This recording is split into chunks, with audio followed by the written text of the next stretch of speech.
Okay, so car C weighs 600 pounds. Block B is 200 pounds. Release everything from rest.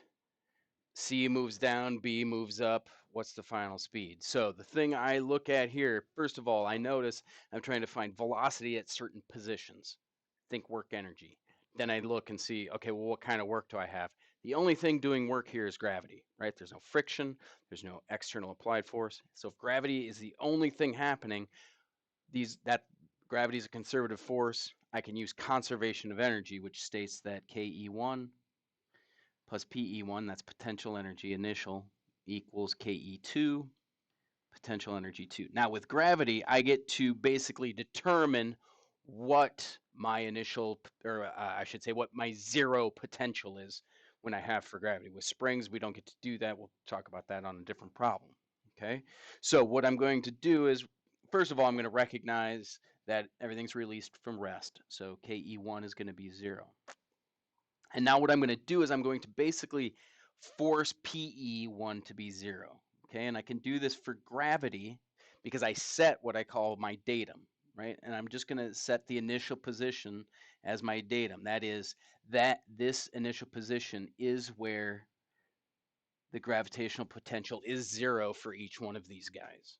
Okay, and again, I get to choose that. I could have made it the final position. I'm just going to do the initial position. Okay, so KE2 is my final kinetic energy. Okay, and I'm trying to find, what am I trying to find? Speed of the car, right? So I'm going to call 1/2, that's 600 divided by 32. That's what mass is, and that's the velocity of the car squared. Then I have the same thing for the block, which is 1/2. This is 200 pounds divided by 32.2. Okay, but instead of uh, the velocity of that block B, I know that block B is going to move half as fast as C, right? Because of how the cables are set up, right? So C moves a certain amount, B moves half that amount. So I'm going to say that is VC over 2, and then all of that squared. Okay, so that's the final kinetic energy that I'm trying to find. Now, let's talk about the final potential energy. Okay, and we will talk about, let's start with B. That's the easy one. This thing has moved up. It's above the datum. Okay, so it has a potential to do positive work, right? Because it wants to move back towards the datum. Okay, gravity's down, it wants to move back down, right? If it's above the datum for gravity, it's a positive potential, right? Because the gravity has a potential to do positive work to get it back to datum, right? So that's going to be 200.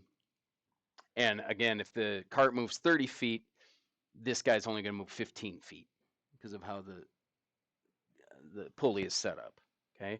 Now the cart drops below the datum because it's moving down the incline, so it's going to be negative because again, gravity has negative work to do to get back to datum, right?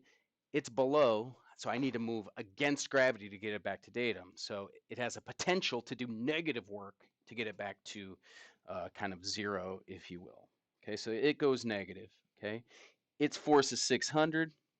Okay, its distance below is going to be 30. That'd be sine 20. Because again, I only care about the vertical component. Okay, I know down the incline it's moved 30, but vertically it's only moved 30 sine 20. Okay, so using this, the left side of the equation is 0, where my initial kinetic and potential are both 0. Okay, my final kinetic energy is 10.1 VC squared. Okay, and my final potential energy is negative 3156. I can then find the velocity of the cart to be 17.7. So again, finding a velocity at a specific position says work energy, recognizing that the only thing doing work is gravity. I can use conservation of energy. Okay, remember you get to set where your potential energy is 0 when it comes to gravity. Okay, so I just set the initial position as 0. Okay, if it's above the datum that you set, then that's a positive potential for gravity.